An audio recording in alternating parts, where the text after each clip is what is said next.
साथियों नमस्कार। मैं राम प्रताप सिंह कुशवाहा। आज 25 जून है और 25 जून को विशेष बात यह है कि जो हिंदी कैलेंडर के अनुसार आषाढ़ मास की अमावस्या, तो अमावस्या का मतलब अंधकार।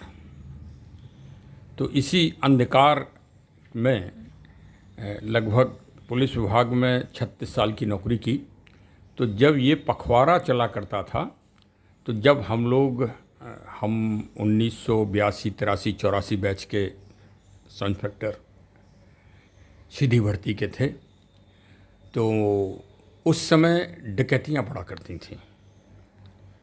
तो ये जो पखवाड़ा चलता था अंधेरी रात का, इसमें पुलिस विभाग का काम बहुत अधिक बढ़ जाता था। पहले जब यातायात व्यवस्था नहीं थी, लाइट व्यवस्था नहीं थी, संचार व्यवस्था नहीं थी, आने जाने के सुलभ साधन नहीं थे, तो अपराध जो है चरम सीमा पर था। तो उसका अनुभव अभी भी कभी कभी हो जाता है। जब आषाढ़ और भादो मास की काली रात होती है तो वो पुराने दिन याद आ जाते हैं। तो आज वास्तव में घनघोर अंधेरा है और अंधेरे में, उस डार्कनेस में एक काम होता था कि हम पुलिस वालों को के हाथ में, अधिकारियों और कर्मचारी जो भी हो, रात में जो निकलेगा उसके हाथ में एक 5 सेल की टार्च होती थी। अब तो टार्च प्रायः बंद हो गई जब से मोबाइल आ गया है। तो वो टार्च की रोशनी से ही पुलिस रात में अपना पूरा कार्य करती थी। अभी भी करती है, ऐसी बात नहीं है कि करती नहीं है, लेकिन अब 5 सेल की टार्च देखना बहुत ही एक मतलब वैसी बात हो गई है। एक आध दो कोई जो बहुत अनुभवी और बहुत परिपक्व पुलिस अधिकारी होते हैं वो लेके चलते हैं। बकाया अब आजकल मोबाइल फ़ोन से ही काम चल रहा है। तो वो टार्च जो है वो प्रकाश फैला देती थी और उसी प्रकाश से सारे कार्य होते थे। तो मैंने भी काफ़ी दिनों से, जब से 2021 में मैं रिटायर हुआ हूँ, तब से मनन चिंतन और काफ़ी प्रयास समय समय पर किए। एक चैनल हमारा है, मतलब ज्ञान एंड नॉलेज, तो उसमें भी मैं समय समय पर, लेकिन उसमें खिचड़ी हो गई थी। मतलब सब चीज़, कभी पेड़ पौधों की जानकारी, जड़ी बूटियों की जानकारी, कभी पुलिस की जानकारी, कभी अन्य समाचार जो है। लेकिन अभी इस बीच में ये एक विचार आया, विशेषकर जो हमारे यूट्यूब मतलब व्हाट्सएप ग्रुप में हमारे बैच के 1982-83 बैच के लोग जो रिटायर्ड अधिकारी हैं, वो सब बहुत सक्रिय हैं और बहुत एक्टिव हैं। अभी देखिए, आगरा में कुछ दिन पहले एक पुलिस मीट हुई थी, उसमें सारे अधिकारी जो है इकट्ठे हुए थे। फिर मुरादाबाद में हुई, अब 9 नवंबर को प्रयागराज में प्रस्तावित है और कई ग्रुप हैं। तो इसका मतलब संचार के माध्यम से सभी लोग जागरूक हैं, हमारी उम्र के और हमारे बैच के लोग। और मैं भी यूट्यूब चलाता हूँ भाई, यूट्यूब चैनल ज्ञान एंड नॉलेज हमारा काफ़ी अच्छा चलता है। तो लेकिन मुझे लगा कि एक दिन, अभी जो नए हमारे डीजीपी महोदय बने हैं, श्री राजीव कृष्ण साहब, पुलिस महानिदेशक, तो उनका एक दिन समाचार मैंने अखबार में पढ़ा और पढ़ के मैं काफ़ी प्रभावित हुआ, मोटिवेटेड हुआ। वो समाचार ये था कि पुलिस वास्तव में बहुत ही श्रेष्ठतम कार्य करती है। कुछ कार्य तो ऐसे हैं कि जो सिर्फ ईश्वराधीन हैं, जैसे ईश्वर ने इसी कार्य के लिए पुलिस अधिकारी को बनाया हो। अधिकारी या कर्मचारी सभी लोग शामिल हैं। वो जितने भी अन्य हजार कम से कम विभाग तो होंगे ही सरकारी, उनमें से वो पावर किसी को नहीं। पुलिस में भी कई विभाग हैं, कई शाखाएं हैं, लेकिन उसमें भी वो पावर सिर्फ सिविल पुलिस के अधिकारी को है, जो नागरिक पुलिस कहलाता है पूरे भारत में। जो मतलब मूल पुलिस है, डंडा वाली पुलिस, राइफल वाली पुलिस। राइफल तो खैर अन्य शाखाएं वाले भी लेते हैं, पीएसी में भी है, अर्धसैन्य बल में है, लेकिन जो डंडा वाली पुलिस है, सीधी सीधी भाषा समझिए, मतलब नागरिक पुलिस, सिविल पुलिस, तो उसको कुछ कार्य ऐसे दिए हैं जो किसी को भी नहीं दिए इस दुनिया में। चाहे जितनी बड़ी घटनाएं हों, एक तो इन्वेस्टिगेशन की पावर।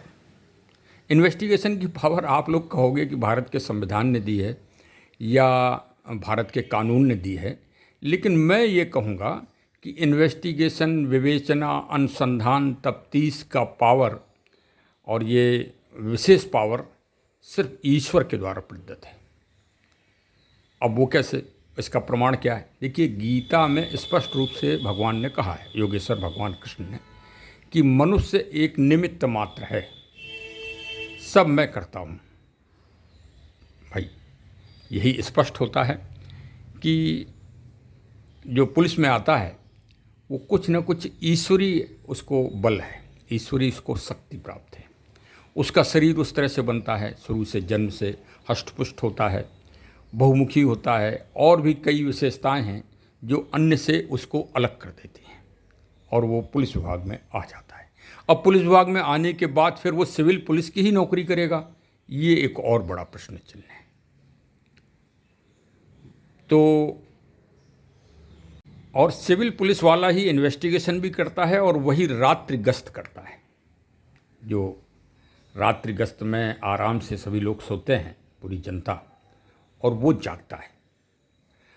कभी कभी जैसे अब बारिश आ रही है, सर्दियां होंगी भीषण, तो उस टाइम वास्तव में उसका वो परीक्षा काल होता है, और उसके हाथ में वो मोबाइल फ़ोन और वो टार्च वास्तव में एक प्रकाश बिंदु होता है जो उसे प्रकाशित करता है। वो उसी को प्रकाशित नहीं करता है, उससे दुनिया प्रकाशित होती है।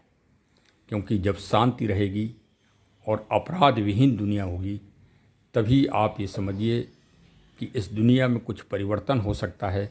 जैसे आज पुलिस के प्रयास से, आप माने या ना माने, लेकिन डकैती ऐसा अपराध, भीषणतम अपराध होता था डकैती का।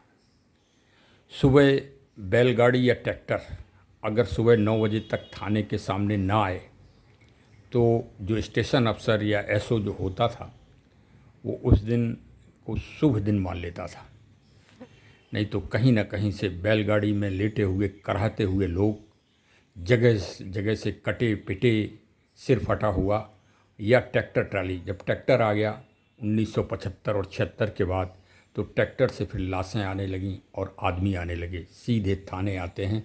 रात में 2 बजे के आसपास डकैतियाँ पड़ती थीं और सुबह 4 बजे तक वो पीड़ित परिवार, पीड़ित बच्चे, पीड़ित महिलाएं, पीड़ित पुलिस थाने के गेट पर आ जाते थे चिघाड़ते हुए।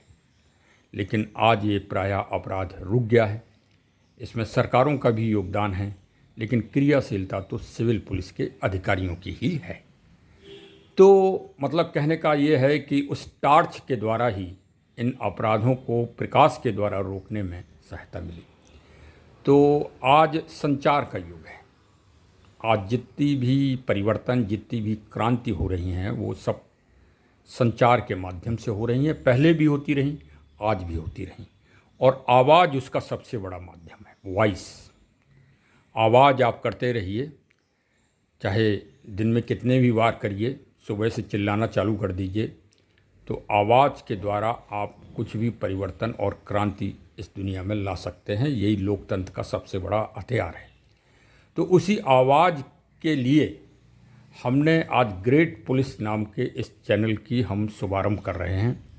अमावस्या के दिन शायद वो 5 साल की टार्च की तरह एक रोशनी हो सके, और उसके मूल मोटिवेशन जो है वो वर्तमान डीजीपी महोदय हैं, उनका वो लेख है जिसमें उन्होंने कहा है कि पुलिस श्रेष्ठ कार्य करती है, लेकिन वो अपने कार्यों की गुणवत्ता, कार्यों की का महत्व जनसाधारण जनता में अपने को स्थापित नहीं कर पाती है।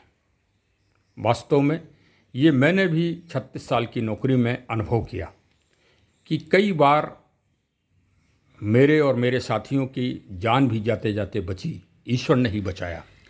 वहाँ पर जब बदमाशों से गोली चलती है आमने सामने, चाहे हमारे मिलिट्री वाले, सैन्य विभाग के अधिकारी व कर्मचारी हों, जब गोलियाँ चलती हैं आमने सामने, तो सिर्फ ईश्वर और भगवान गॉड के अलावा कोई नहीं होता बीच में।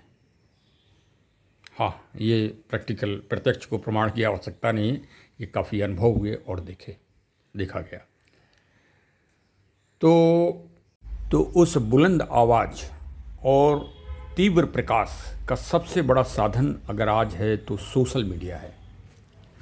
और आज इत्तेफाक है, वह बहुत बड़ा संयोग है कि आज 30 जून है।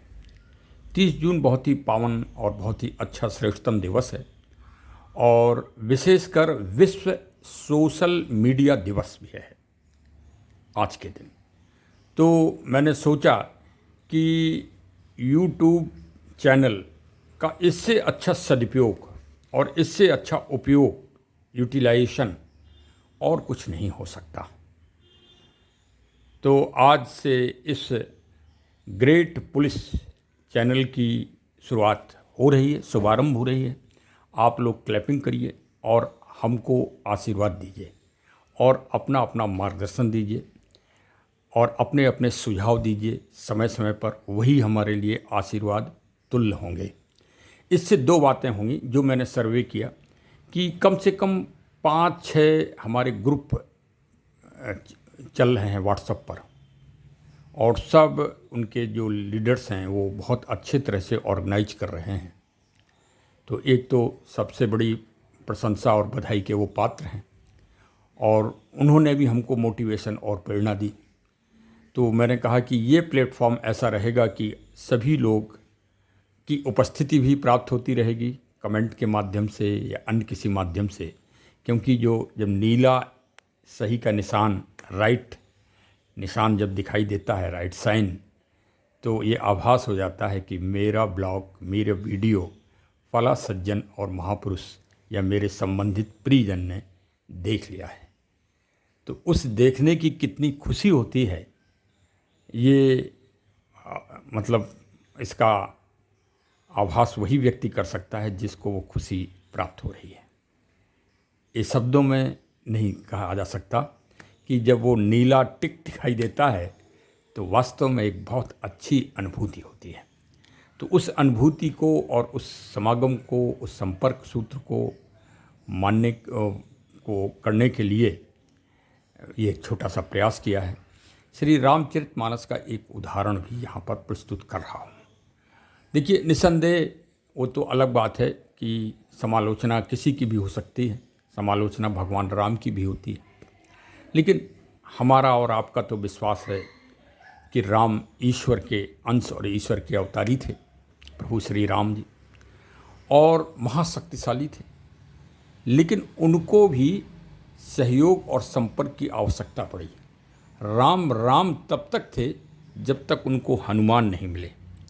जब उनको पवन पुत्र श्री हनुमान जी मिल गए, उसी दिन से वो शक्तिशाली, बलशाली, क्रियाशाली और सफलतम नायक बन गए, महान नायक। देखिए, उनको भगवान मत मानिए, उनको सिर्फ दशरथ नंदन मानव लीला करने वाला मानव पुरुष मानिए, और फिर उनका आत्मविवेचन करिए। साथ ही साथ एक चीज़ और बता दें आपको कि दुनिया की सबसे पहली आपराधिक घटना, हाँ, क्योंकि आप इन्वेस्टिगेशन अफसर भी रहे हैं, सबसे पहली आपराधिक घटना अगर कोई है तो माता सीता जी की किडनैपिंग और अपहरण है। और दुनिया की सबसे पहली इन्वेस्टिगेशन और इन्वेस्टिगेशंस ऑफिसर पवन पुत्र श्री हनुमान जी हैं। अब इसका भी सिलसिला मैं आपको बताऊंगा और आपको इसकी अनुभूति भी कराऊंगा, तब आप अपने महत्व को समझ पाएंगे कि जो लोग आज कार्यरत हैं, जो आज इन्वेस्टिगेशन अफसर हैं, वो कितने बहुमूल्य हैं और उनके ऊपर कितना बड़ा आशीर्वाद है ईश्वर का। कोई नहीं है बीच में, ईश्वर के अलावा इन्वेस्टिगेशन अफसर के बीच में कोई है नहीं। बहुत बड़ी पावर वो ईश्वर के द्वारा ही उसे प्राप्त होती है। हाँ भाई, अगर आपको मेरी बात अच्छी नहीं लग रही है तो कमेंट सेक्शन के द्वारा बता देना, और नहीं तो अपने हृदय से इसका चिंतन करना, इसका मनन करना। तो ये भी एक वार्ता हो रही है तो बता रहा हूँ कि आप कितने अच्छे उससे विभाग से आप निकले और कितने महान कार्य आपने किए, और लोग कर रहे हैं और लोग आगे भी करेंगे। तो ग्रेट पुलिस में इस सब का वर्णन समय समय पर मिलेगा, सचित्र मिलेगा। साथ ही साथ समालोचना भी मिलेगी, पुलिस के कार्य की आलोचना भी मिलेगी अगर आलोचना वाला कार्य होगा, और अगर प्रशंसा वाला कार्य होगा तो भूर भूर प्रशंसा मिलेगी। और श्रीमान डीजीपी महोदय का जो अभीष्ट है, सपना है जो कि हम अपने श्रेष्ठतम कार्य को जन जन तक पहुंचाएं, उसका हो सकता है कि मैं अपने यूट्यूब ग्रेट पुलिस के माध्यम से एक छोटा सा माध्यम बन सकूं। तो आज इतना ही, आगे फिर पर चर्चा होगी। हमारे चैनल को सब्सक्राइब करिए, और हमें सब्सक्राइब ही नहीं, वो आपका आशीर्वाद होगा, आपका मार्गदर्शन होगा, आपका उत्साहवर्धन होगा हमारे लिए, हम सब के लिए। हमारी टीम है जो सभी तरह कार्य करती है, और हम इसमें काफ़ी गुणवत्ता और काफ़ी वैज्ञानिकता के साथ, मनोवैज्ञानिकता के साथ आपको समय समय पर विशेष प्रसंग, विशेष सब्जेक्ट का वर्णन देंगे, और आपको अपने मोबाइल पर समय समय पर वो प्राप्त होता रहेगा। जय हिंद, जय हिंद, जय हिंद। हाँ, मेरा परिचय तो रह गया, सबसे बड़ी बात है, क्योंकि मैंने देखा है कि कभी कभी क्योंकि मेरा एक चैनल और है, और ज्ञान एंड नॉलेज मैंने आपको बताई, कभी कभी मैं एकदम नए लोगों को उसमें शामिल करता हूँ अपने व्हाट्सएप ग्रुप में, और उनको मैसेज भेजता हूँ, तो वो कई दिनों तक तो प्रश्न करते रहते हैं कि हुज़ हु, हाउ, और कौन हैं आप, आदि आदि। तो मैं परिचय भी अपना बता दूं कि मेरा पूरा नाम है राम प्रताप सिंह कुशवाहा, चेस्ट नंबर है 519, पीटीसी फर्स्ट, मुरादाबाद। बैच है 1982, 83 और 84, क्योंकि 3 साल चला था हमारा आपका बैच। तो ये वो बैच है, और मैंने शुरुआत अपनी सर्विस की मुरादाबाद पीटीसी से निकलने के बाद आगरा जनपद से प्रारंभ की। पहली पोस्टिंग थाना सिकंदरा में हुई, हाँ, और रिटायरमेंट 2021 में जनपद सुल्तानपुर से हुआ। तो इस तरह से एक ये लंबी सर्विस है, रिटायर हो गया हूँ, जीवित हूँ, सुरक्षित हूँ, और ऊर्जा, साहस और शक्ति से, और अब आप लोगों की शक्ति और आप लोगों का स्नेह मिलेगा तो और अच्छा, क्योंकि प्रभु राम जी भी बिगर हनुमान के मिले शक्तिशाली नहीं हुए। हाँ, तो मिलना और जुलना दोनों चलता रहे, यही आनंद है, और आनंद का नाम ही प्रभु है। जय हिंद, जय हिंद।